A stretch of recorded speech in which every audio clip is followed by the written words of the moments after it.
Olá, seja bem-vindo a mais uma edição do Debate Unibrasil. No programa de hoje, vamos falar sobre a educação de crianças e adolescentes durante a pandemia do coronavírus. Para isso, a gente trouxe duas convidadas para debater como está sendo a adaptação das escolas públicas no novo sistema de aula à distância. E nós estamos aqui hoje com Valquíria Olegário Mazeto, que é professora e diretora da APP Sindical. Valquíria, seja bem-vinda. Obrigada por participar do nosso debate no Brasil. Primeiramente, a gente queria saber como os professores estão conseguindo fazer essa adaptação do ensino presencial das escolas públicas para o ensino à distância. Então, primeiro quero agradecer a Giancarlo e a Carol pelo convite de poder participar nesse debate aqui do curso de jornalismo na Unibrasil. Dizer do nosso prazer e satisfação sempre, enquanto trabalhadores de educação, professores e mesmo, no caso agora militando na direção do Sindicato dos Trabalhadores de Educação, poder contribuir sempre com um debate público sobre a educação de qualidade que defendemos. Bom, esse período da pandemia trouxe grandes desafios, acho que para todos e todas, né? Muda as nossas rotinas, todo mundo passou a ter que ficar em casa, coisas que a gente não tinha planejado para este período. E na educação o impacto também é grande, né?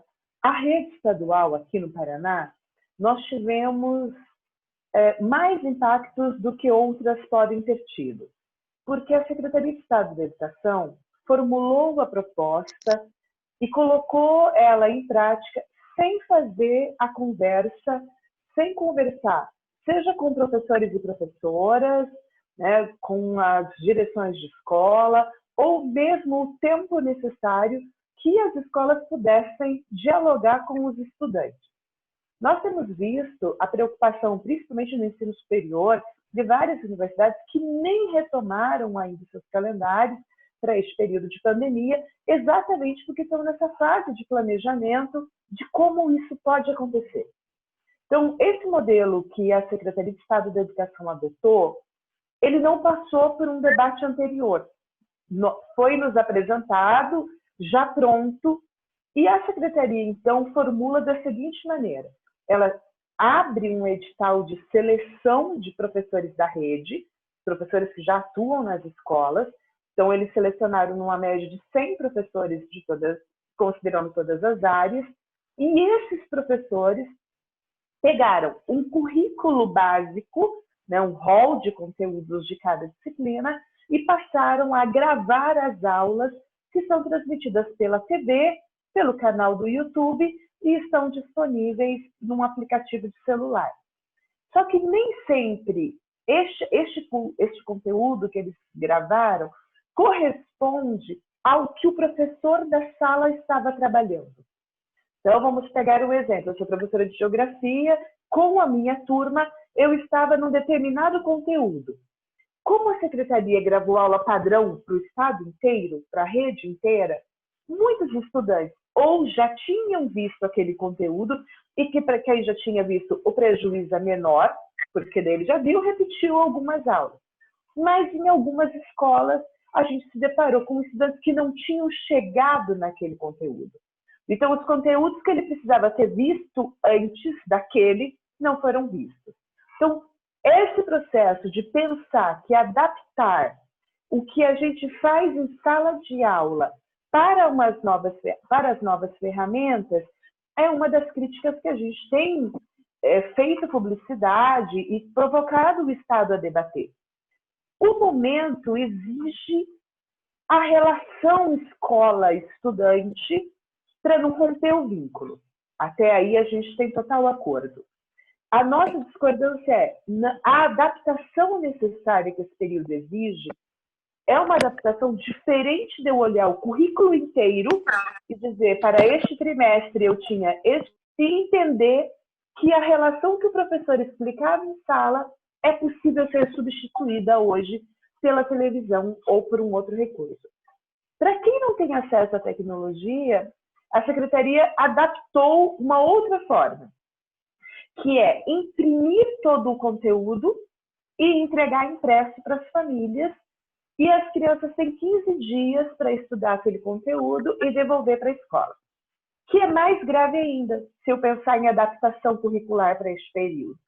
porque é pressupor que o estudante, ao receber o capítulo do conteúdo, vai ler sozinho em casa, sem nenhuma interação do professor ou de outra pessoa, e ele vai entender o conteúdo e vai responder as perguntas e vai devolver para a escola e a aprendizagem está feita.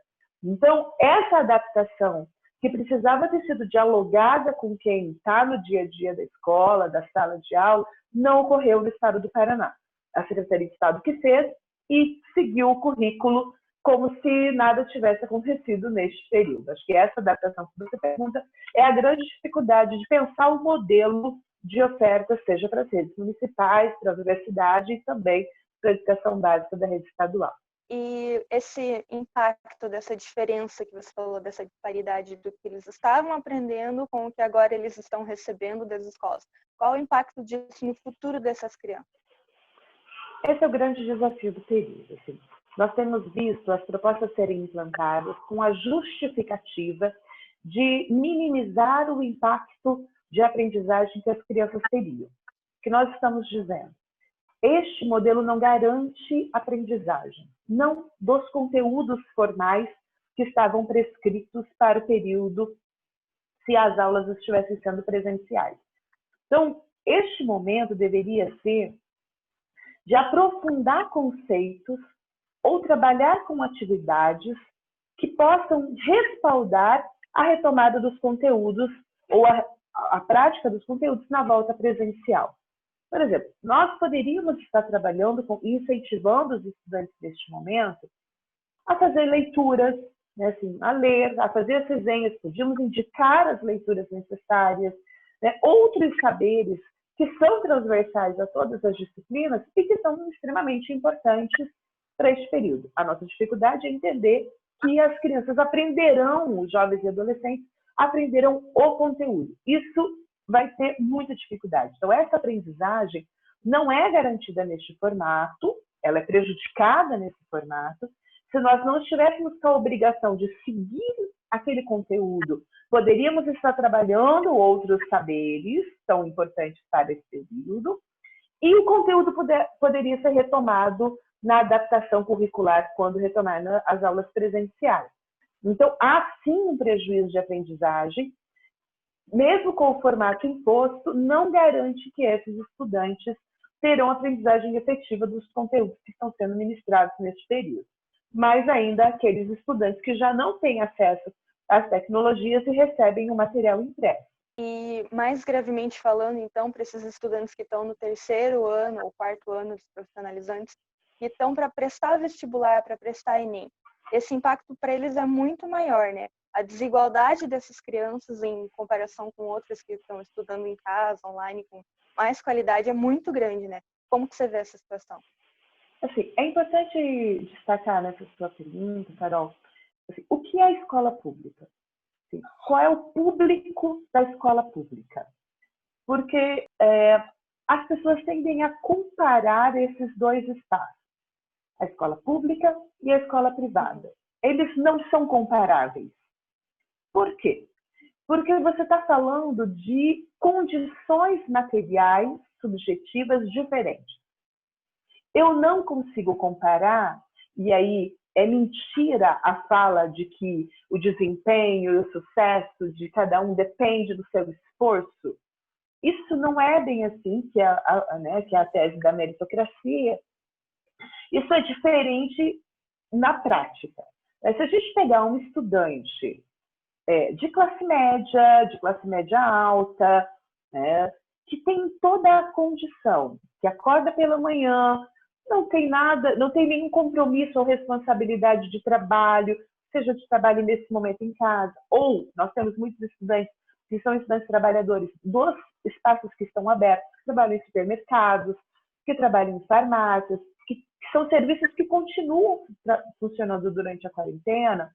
Assim, é diferente você comparar um estudante deste com um estudante que não tem necessidade de aliar trabalho e estudo, que não precisa trabalhar durante o período de estudo, e estou falando ainda de séries finais do ensino fundamental e ensino médio, principalmente, de um estudante que tem na sua casa a condição de ter o computador, de ter a internet de qualidade, de ter um espaço tranquilo e confortável para montar a sua área de estudo. Essas condições, elas são dadas pela condição econômica das famílias. Então, se a família tem a condição já de colocar o seu filho numa escola privada, pagar a mensalidade, isso representa, na nossa leitura mais geral, que essa família já tem um capital cultural, um capital econômico e outras condições que garantem a ela aquele espaço, porque a escola privada faz este recorte. Tá lá, ela já seleciona no ingresso.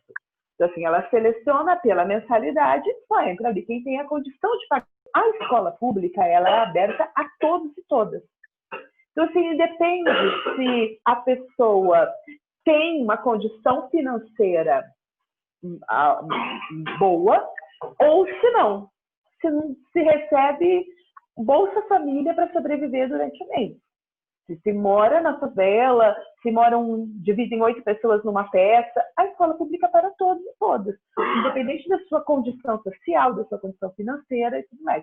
Então, esse recorte a gente precisa fazer, porque você fala de 2 espaços diferentes que já geram desigualdade.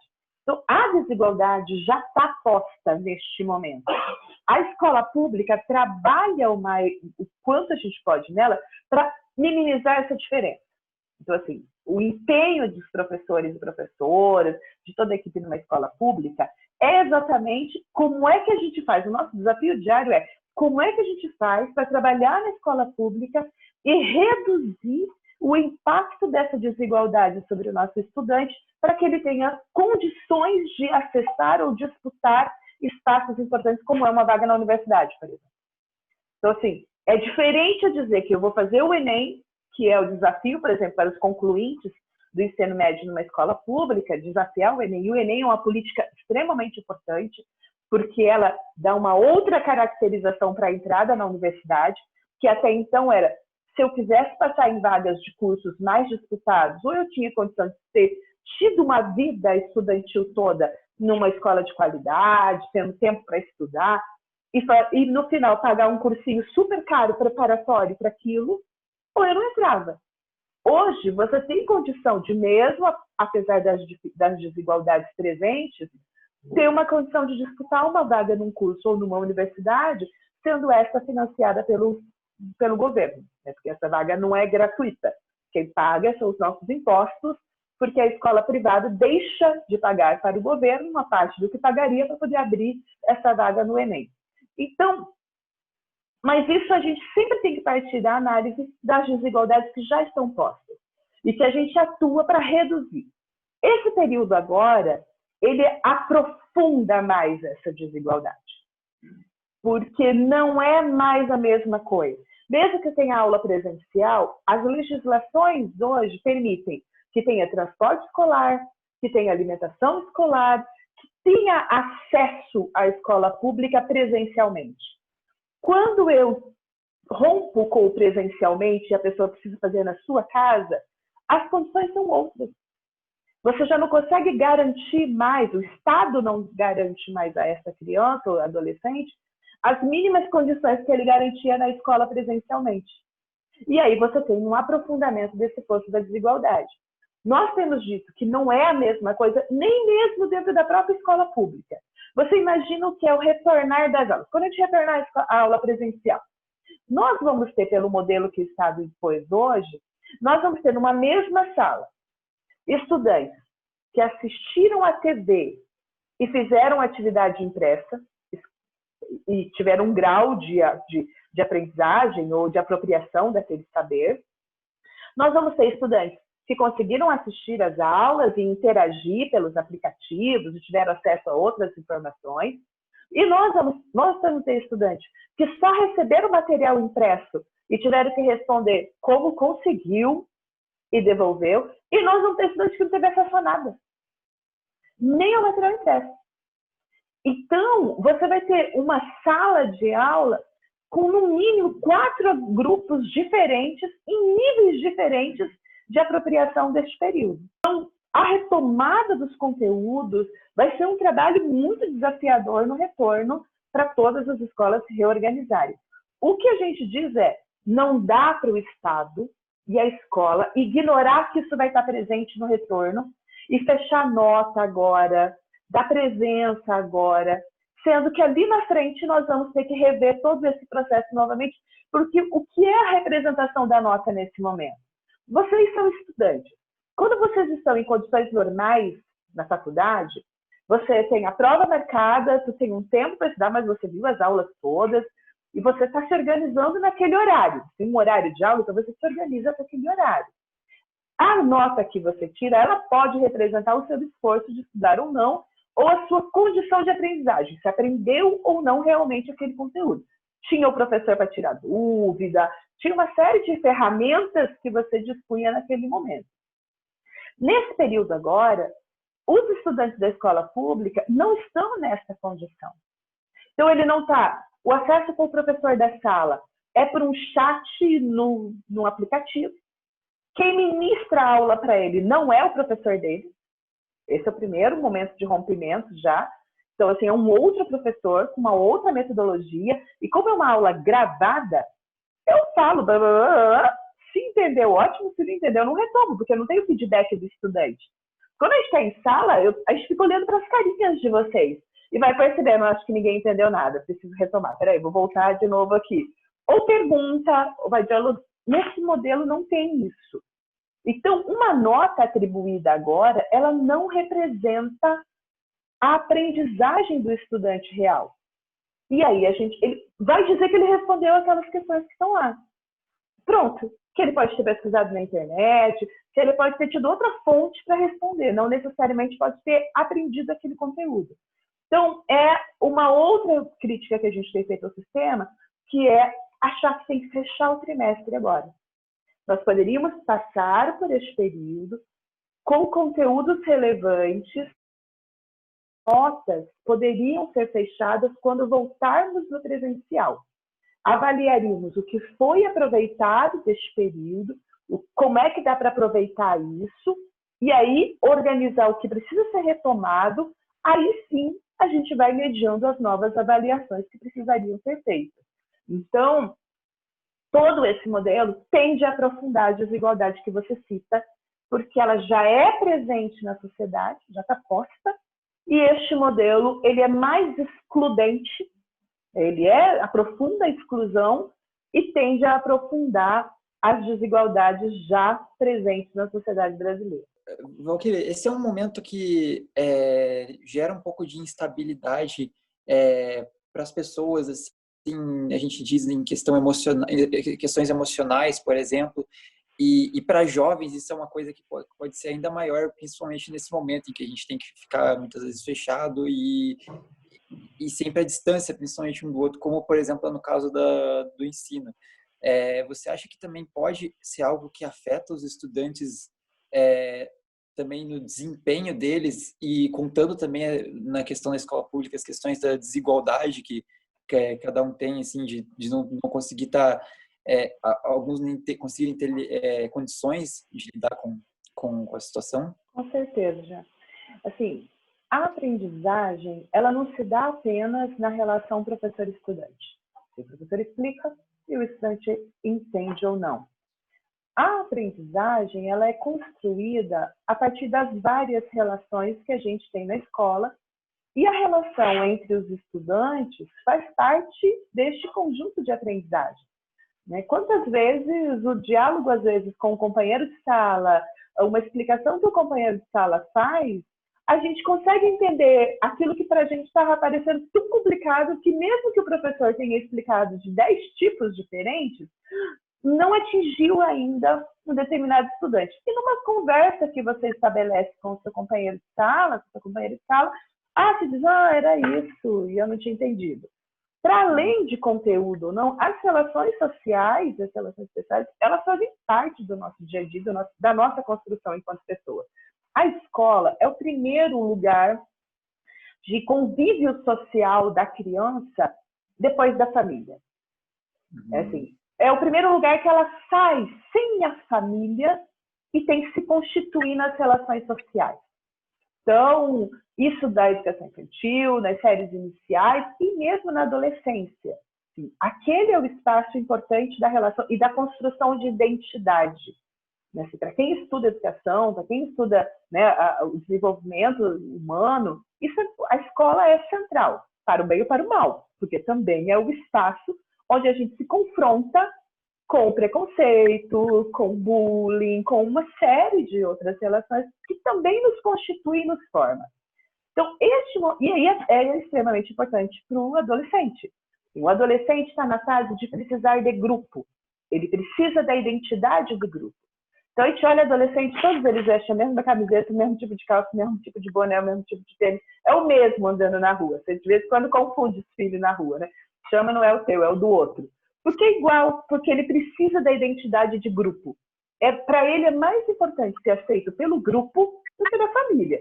E aí essa coisa, você não sabe de nada, o pai perde a referência que até então era o herói, a família, porque passa a ser o grupo. Ele precisa ser aceito no grupo. Neste momento de isolamento social, você rompe com esse espaço da construção, o que já é um impacto grande para esse adolescente. Porque como é que estabelece isso? Como é que essas relações se estabelecem se eu estou há 2 meses trancada dentro de casa, sem poder sair? Claro que isso gera uma crise. É a fase da crise. Porque você não sabe se você é criança ou se você é adulto. Você tem uma série de crises que já existem normalmente da idade, mas que no coletivo eles se encontram e se reforçam e se apoiam. Essa construção não existe no isolamento social. Então, por si só, o isolamento já aprofundaria os problemas emocionais, psicológicos dos adolescentes, das crianças e adolescentes. O que a gente está percebendo com este modelo é que a cobrança sobre produzir resultados neste modelo tem aprofundado esses problemas psicológicos. Então, assim, você tem que lidar com tudo isso. Algumas crianças e adolescentes têm nas suas casas pessoas de risco, do grupo de risco. Muitos desses, olha o número de mortes que nós já tivemos no Brasil por conta da Covid, fora as outras doenças. Cada família dessa, possivelmente, tinha uma criança ou uma adolescente. Assim, como é que essa criança, esse adolescente, que perde alguém agora durante a pandemia, em situações adversas, porque esse modelo rompe com tudo, a gente pode velar os nossos mortos, e você está ali na quarentena, no isolamento, no medo da doença, o isolamento social, uma série, e a cobrança de que você tem que estar todo dia sentadinho ali para assistir a aula online, como se nada disso estivesse acontecendo. Então, esses são os debates que a gente vem trazendo do modelo adotado. O ambiente da casa é outro. Né? Você tem a mãe passando ali, o cachorro que passa aqui, o outro mundo, não é a escola. Então, tudo isso afeta e agrava quadros de adoecimento neste período. Algumas escolas e algumas universidades têm ofertado um acompanhamento psicológico. Né? Assim, por exemplo, eu faço mestrado e estou vendo que a universidade já tinha e ampliou agora, e semanalmente eu recebo um e-mail dizendo, olha, se você precisar, nós estamos aqui, entra para a gente conversar. Tem rodas de conversa com o pessoal da saúde. Na rede estadual, isso não tem.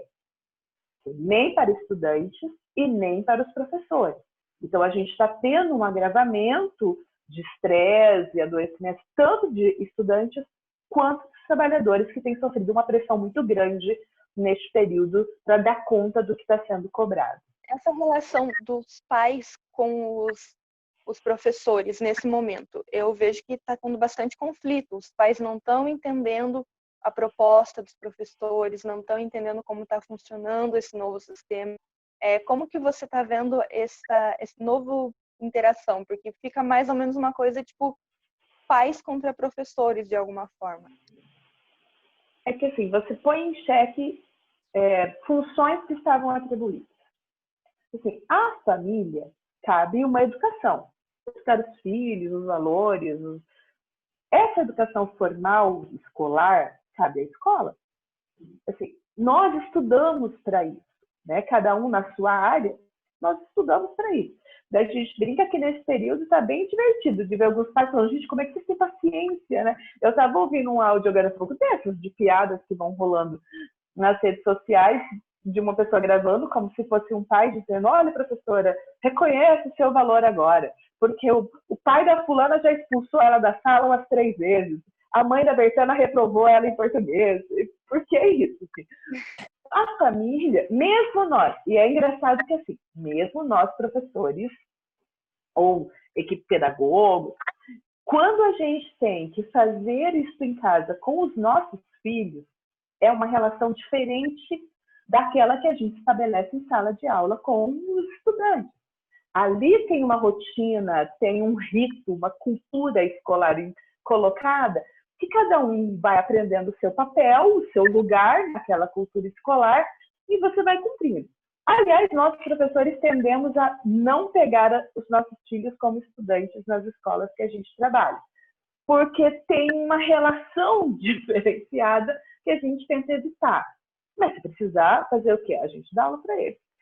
Agora, o pai ou a mãe, por mais letrado que seja, porque tem essa diferenciação também na escola pública, você vai ter famílias não alfabetizadas.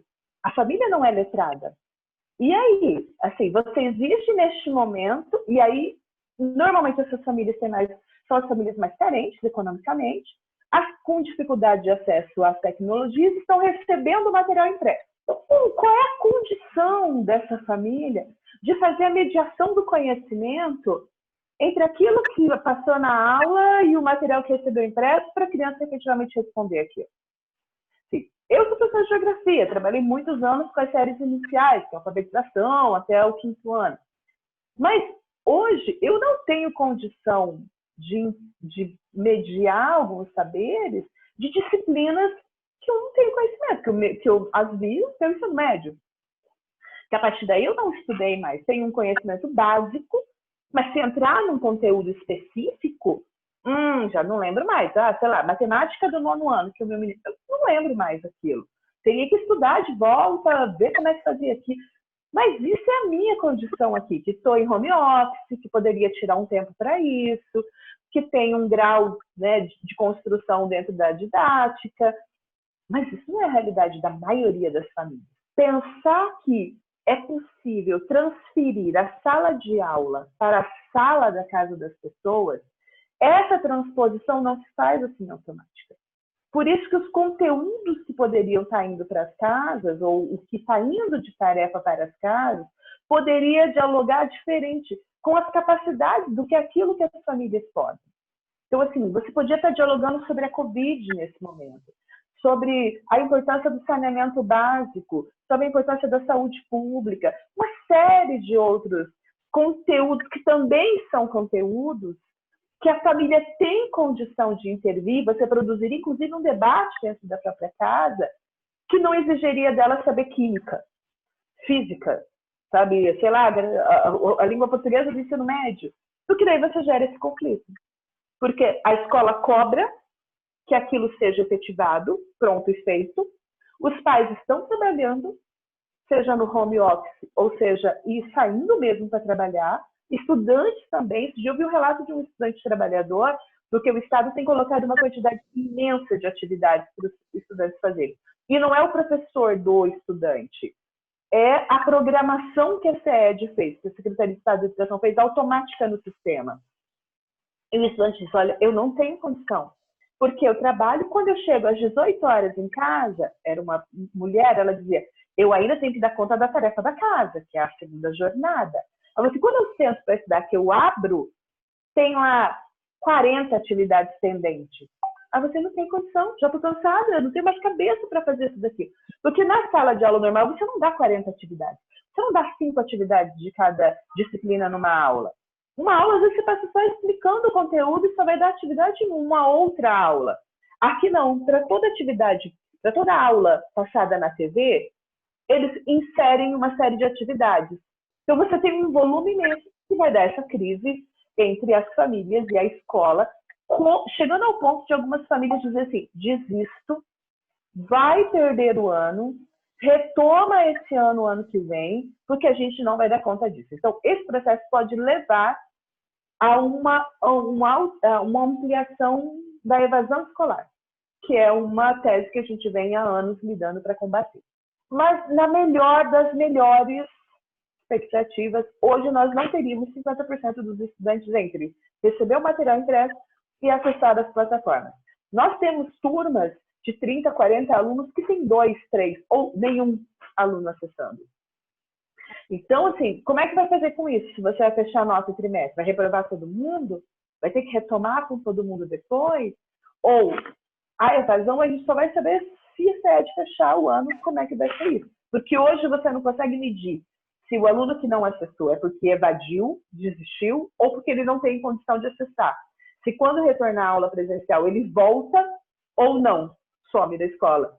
Você tinha citado, Carol, dos cursos técnicos que vão ao Enem. O grande desafio no Estado hoje são as modalidades. Quer dizer, assim, os anos normais, que a gente chama de regular, a modalidade não é regular, né? Mas para ficar mais fácil, ainda tem um programa feito, esse, a aula que é transmitida e tal. Educação especial, educação de jovens e adultos, educação profissional, os estudantes que estão em privação de liberdade, seja temporário nos centros, na socioeducação, ou sejam os presos mesmo. Todos esses, ainda não houve um ajuste da proposta para atendê-los. Os documentos começaram a chegar nas escolas essa semana, dizendo, professores, se virem, adaptem aí um material para eles. Porque o que a gente tem organizado é isso aí, passar na TV. Agora, você imagina um estudante que é surdo-cego. Ele precisa, no dia a dia na escola, de um intérprete de Libras só para ele, e é uma Libra que a gente chama de Libra tátil, porque ele nem vê e nem ouve. Então, ele precisa tocar a mão do intérprete de Libras para saber que sinal o intérprete está fazendo para poder fazer a leitura e responder o que está sendo perguntado. Isso é impossível de ser feito pela tecnologia. Então, a gente te agradece pela participação. Então, eu te agradeço, né, a Carol e o Giancarlo pelo convite. E estamos à disposição para esse debate e para outros debates que interessarem na área da educação pública. Nós estamos aí à disposição de vocês. Grande abraço. E estamos aqui também com a professora e pesquisadora da UFPR, Glaucia Brito. Bom, essa situação pegou todo mundo de surpresa, né? Uma excepcionalidade mundial. Então, nós temos aí milhões, diria, né, de estudantes e professores e instituições educacionais fechadas de todos os níveis, né?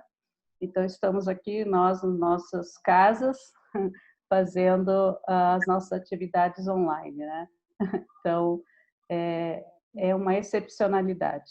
Eu diria, Caroline, por exemplo, você falou que muitos professores não estão se adaptando, né? Não é questão de adaptação, né? É questão que eles foram formados para aula presencial. Eles foram formados para ser professores ali na frente da sala de aula e os alunos sentados, né? Ou, no caso da educação infantil, cada aluninho na sua mesinha, né? E eles lá. Então, a formação desses professores foi sempre para a educação presencial, né? Para a educação à distância, nós temos um grupo de professores formados, mas formados para a educação à distância superior, nas faculdades, né? E não na educação básica. Então, se a gente fala da escola pública, nós estamos falando da educação básica, né? Desde o primeiro ao ensino médio, né? Desde a educação infantil ao ensino médio. Então, é a educação básica. Então, esses professores, não é que eles não estão se adaptando, eles não foram formados para isso, né? E o que acontece, não só no nosso estado, mas em outros estados também, os gestores acham que todos os professores estão incluídos digitalmente, que todos os professores têm boa internet em casa, que todos os professores têm bons equipamentos em casa, e isso não é verdade, né? Então, a primeira coisa que os gestores não olharam foi isso, como é que está a inclusão digital dos meus professores para eu colocar essas aulas online. A segunda coisa é a realidade das famílias, né? Nós tivemos, por exemplo, um caso de um pai que pediu uma televisão, se alguém tinha uma televisão de tubo, aquelas de tubo antiga, que ele tinha aquele que, né, passa para o digital, mas a televisão dele queimou e os filhos dele não estavam assistindo às aulas, né? Nós temos o pessoal que precisa, sabe, é uma TV e um monte de filhos, estão passando fome, os pais não estão conseguindo trabalhar, a mãe é diarista. Então, quer dizer, são várias coisas, né? Então, quando a gente fala o professor não está se adaptando, não é bem assim. Lembrando que o professor também foi para a casa dele e o professor tem que cuidar dos filhos que estão em casa. A professora ainda vai ter que fazer almoço, vai ter que se organizar e estão pedindo para que ela fique o tempo todo na frente do computador, se organizando. Então, isso é bem complicado. Mas aí a gente tem que pensar que todas as questões, né? Então, quando eu olho o professor que está lá fazendo, né, conseguindo se organizar, eu fico muito feliz, mas esse professor não foi formado para isso, então nós não temos como cobrar. Então, eu, se eu fosse gestor, né, quando iniciou a pandemia, eu não teria contratado empresa nenhuma, eu não teria feito as coisas rapidamente, eu teria parado, trazido as férias para os alunos e pedido para os professores fazer uma formação e a gente se organizando. Outra coisa, os gestores, não só do nosso estado, tá? Quando eu falo gestores, de todos os estados aconteceu praticamente a mesma coisa, né? Estados do Brasil. Os gestores ignoraram os professores que já têm experiência em educação à distância e uso de tecnologias na educação. Porque os professores do estado, muitos já fizeram mestrado e doutorado e pesquisaram educação à distância, pesquisaram tecnologias na educação, e os gestores simplesmente ignoraram isso e começaram a planejar tudo do jeito que eles queriam, né? Então tá, mas não é bom que os alunos estejam tendo coisas para fazer em casa? Olha, é bom, mas não como está. O que nós vemos não é uma educação à distância, é uma educação tradicional televisionada, né? É uma educação tradicional onde você vê um professor de língua portuguesa dando 5 tarefas em um dia, em uma aula, e a gente sabe que isso não acontece no presencial. E aí esse aluno desesperado, porque ele tem 5 aulas de língua, 5 tarefas de língua portuguesa, 3 de artes, 2 de inglês, né? Então, quer dizer, foi muito, estão sendo aulas conteudistas. Eu assisto algumas aulas, né? E são aulas conteudistas, né? E esquecem que esse aluno está em casa, está sentado no sofá, né? E é interessante isso, né? Tem uma escola que eu achei muito engraçado, que a professora reúne os alunos, daí é a educação básica, primeiro nível, né? Aí a professora reúne os alunos pelo Zoom e pergunta o que eles têm feito, o que eles têm aprendido, né? E esses alunos daí relatam, né, o que eles têm feito, o que eles têm aprendido. Aí uma das aluninhas falou assim, mas professora, você não vai ensinar nada para gente? Ela falou assim, então tá, eu tenho 3 coisas para ensinar para vocês. Aí ela apresentou para eles os 3, qual vocês querem? Eles fizeram uma votação, escolheram, aí ela encaminhou. Então, veja que diferença, né? Daquela coisa imposta, né? Então, na verdade, é esse o momento. Porque essa criança também, gente, agora, até os pais estão colocando máscara, saindo com elas um pouquinho, mas há uns 10 dias atrás isso não estava acontecendo, né? Então, a questão é passar a dar mais importância à formação do professor para o uso das tecnologias e para as metodologias da educação à distância. Porque a educação à distância não é só pegar como eu dava aula e colocar lá no ambiente virtual e fazer um encontro, né, pelo Zoom, pelo que for, né, pelo Meet, pelo Teams, pelo Skype. Não é só isso. A educação à distância pressupõe metodologias bem específicas, pressupõe você preparar o material antes, né? Eu dou a minha disciplina na Universidade Federal é à distância. Eu preparo o meu material 3 meses antes de iniciar o semestre. Aí eu coloco no ambiente, eu vou testando, vou organizando, e quando eu começo com os alunos, eu começo a testar e a organizar e a reorganizar o ambiente. Então, não é algo fácil, né?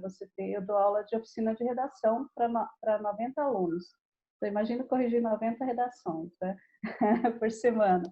Então, né? Isso aconteceria no presencial também, mas no presencial, talvez eu pudesse fazer algumas outras atividades que não sejam só conteudistas, né? E às vezes a gente cai nessa. Então, é isso, na verdade, o conceito de AD está muito errado, o conceito de, não, são aulas remotas, não é educação à distância.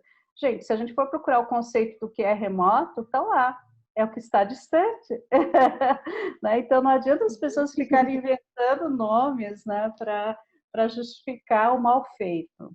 Glaucia, mas tinha que começar, porque, ok, então já começamos, vamos dar uma parada? Né? Eu acho que foi isso em março, abril, maio. Eu acho que agora, junho, deveria dar uma parada, né? Uma parada para refletir junto com os professores e os gestores, né? E isso eu não diria só as escolas públicas, não, as escolas privadas também, né? Eu tenho orientandos na universidade que estão na escola privada e às vezes eles falam, Glaucia, não tenho tempo nem de ir no banheiro, eu tenho que dar uma aula atrás da outra. Então, eu acho que agora a gente está chegando no momento de parar um pouco, dar 2 semanas aí de saco cheio para os alunos, né? E vamos parar e refletir. O que nós fizemos? Avaliar isso, como nós podemos continuar e como nós podemos melhorar, né? Então, essa situação excepcional leva-nos a refletir sobre como precisamos fazer a formação continuada dos professores para entender a educação à distância, tá? Em todos os níveis, educação básica e educação superior. Como você é professora da UFPR, né? Eu queria que você falasse para a gente um pouco porque querendo ou não, essa diferença social entre pessoas que têm mais bens, têm mais facilidade para deixar seu filho ali aprendendo na frente do computador, e tem as pessoas que são, né, menos beneficiadas, que elas não conseguem ter esse tempo disponível, muitas vezes não tem a tecnologia disponível. Essa disparidade, essa desigualdade para entrada, para ingressar numa faculdade, numa universidade, vai ser muito, muito maior, né? A tendência, né, do bom gestor das universidades é cancelar o vestibular. Né? O nosso já foi cancelado aqui na Universidade Federal, foi transferido a priori para janeiro, mas de repente isso pode se estender. Né? Então, eu acho que o bom gestor tem que cancelar esse vestibular, porque pensando nisso que você já falou, né, Caroline, essa desigualdade social e as oportunidades de estudo que cada um está tendo. É só sentar e estudar. Não é só sentar e estudar. Não é só sentar e estudar, não. Tem muitas coisas aí a se pensar e a se organizar.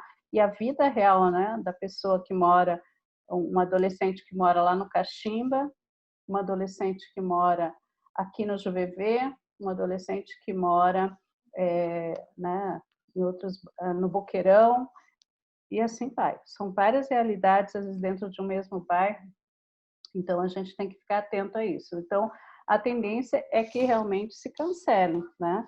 Nós tivemos aí a grande discussão em relação ao Enem, né? O ministro teve que ser pressionado para cancelar, quer dizer, mas ele adiou, ele não cancelou, né? A nossa opinião como professores da Universidade Pública é que cancelasse, que não acontecesse agora, né? Então, o bom gestor deveria fazer isso, porque nós temos uma desigualdade social muito grande e nós temos nas universidades públicas, né, a inclusão que a gente faz nos processos seletivos, né?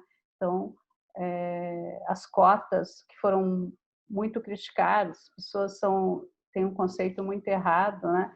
Mas é um projeto de inclusão muito bom, né? Então, tem que cancelar isso, não tem como manter, né, esses vestibulares. Glaucia, em relação ao aprendizado dos alunos, como que isso pode interferir, principalmente para eles no futuro? Pode ser não só pode ser tanto os universitários como os alunos que estão estudando para entrar numa universidade, como que isso pode interferir até no aprendizado deles para o futuro mesmo, que você tem? Bom, isso é muito recente, né, Giancarlo? Então não tem como avaliar o que vai acontecer no seu aprendizado, né? Qual a falha que fica no seu aprendizado daqui a, sei lá, 3 anos, 2 anos, 3 anos. Então, não tem como a gente prever. Nós só vamos poder ter esses dados daqui a 2, 3 anos. Uma coisa é essa organização, né? Quer dizer, existe um currículo a ser cumprido, né? De que forma a gente cumpre esse currículo para que o aluno ele não fique, digamos assim, para trás, né? Agora, não pode ser de uma forma só conteudista, porque tem o nosso emocional também, né? O como a gente tem lutado para manter a saúde mental, a saúde física, né? E isso é perverso daí quando eu tenho um professor que fica me exigindo lá que semana que vem vai me dar uma prova com 20 questões, né? Então, é perverso, mas não tem como a gente mensurar isso agora.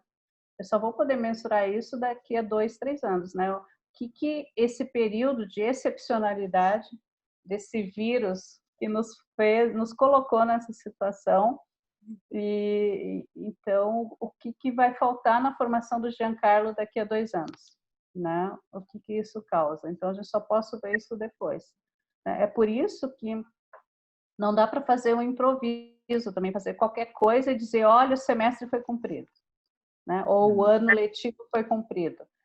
Aí você está deixando de fora as questões bem reais, quer dizer, né? Como é que os alunos aprenderam mesmo, como é que ou não aprenderam, como é que se avaliou isso, né? Então, por isso que muitas universidades são pelo cancelamento do ano letivo, né? As universidades, principalmente, pelo cancelamento do ano letivo. E não pelo improviso de se dar uma disciplina em 2 semanas, por exemplo. Então, a gente vai saber disso lá na frente. Eu posso perguntar para vocês? Vontade. Como é que vocês, né, então, que caíram dentro dessa realidade, como é que vocês estão se sentindo e como é que vocês se adaptaram para ser alunos online? Não, isso tem sido bem difícil, assim, pelo menos no meu caso, assim, porque eu tô achando complicado, principalmente a mudança de tudo, assim, né? Tipo, como que era eu sair de casa lá por umas 6, e aí chegar na faculdade, e aí depois ir para o estágio, essas coisas. A gente tinha essa rotina que muitas vezes a gente reclamava dela, mas a gente chega num momento em que tem sido um peso muito grande por causa que a gente nunca teve acostumado com isso, então acho que dá uma dificuldade de se adaptar, principalmente por exemplo, ter uma rotina de fazer os exercícios e cumprir as tarefas assim. Então, às vezes a gente consegue as coisas, mas com muito desespero, assim, por exemplo, elas meio que sobrando para o final, tipo, eu fazer um exercício hoje aqui antes de uma tem sido uma adaptação difícil, assim, principalmente, assim, que a gente inesperada, principalmente, né? Que a gente não conseguia prever como que ia ser. Eu tenho bastante dessa questão da disciplina, porque eu sou uma pessoa assim que eu gosto de prazos curtos, mas eu gosto de ter tempo para me planejar para esses prazos curtos também, sabe? E aí quando a gente tem do nada, a gente tem que fazer tudo online, tudo ali na hora, é uma coisa assim que é muito diferente pra gente. E assim, eu nunca fui boa em estudar à distância ou online, eu nunca tive essa disciplina de me programar para fazer os exercícios no tempo certo, sabe? Então, para mim é bem complicada essa parte da disciplina mesmo. E isso é bem interessante, né? Porque a gente tem que ter o aluno que se adapte à educação à distância. Então, quando o aluno faz a matrícula no seu curso à distância, ele já sabe que vai ter que ter horário para estudar essa disciplina, né? Ele recebe todo um cronograma dizendo os períodos de prova, quando ele vai se organizar, né? Então, é tudo feito para esse aluno que se matriculou, né? E agora vocês se matricularam no presencial e tem que vivenciar o online, né? Não é fácil, mas é para todo mundo. Então, para os professores não está sendo fácil, porque, por exemplo, o professor que tinha todo o seu material preparado, né, para o presencial, aí agora ele tem que transformar e tem que buscar outros materiais que possa estar enviando para vocês, colocando no ambiente virtual e se organizando. Então, dos dois lados é difícil, né? E eu diria o seguinte, né? O o próprio professor vai ter que começar a perceber quem é o aluno que vai se adaptar online nesse momento, porque tem aluno que não consegue. E a questão emocional mesmo, não quero ficar em frente da tela, não quero, sabe? Então, tudo isso é... E vocês também perceberem aquele professor que trava, às vezes, no online, ele não consegue avançar, sabe? Então, é dos dois lados, né? Então, essa excepcionalidade e essa compreensão, né? Agora, por parte dos gestores, na minha opinião, está na hora agora de parar e dizer, vamos avaliar o que foi feito, vamos fazer melhor. Então, o Debate Unibrasil fica por aqui. Espero que tenham gostado do programa de hoje. E não esqueçam de curtir e nos seguir nas redes sociais, como no Facebook, no YouTube e pelo TV Campus Unibrasil também. No Instagram, @TV Campus Unibrasil. E no Twitter, @TV Campus UniBR. Acesse também o nosso site tvcampus.unibrasil.com.br. Até a próxima, pessoal!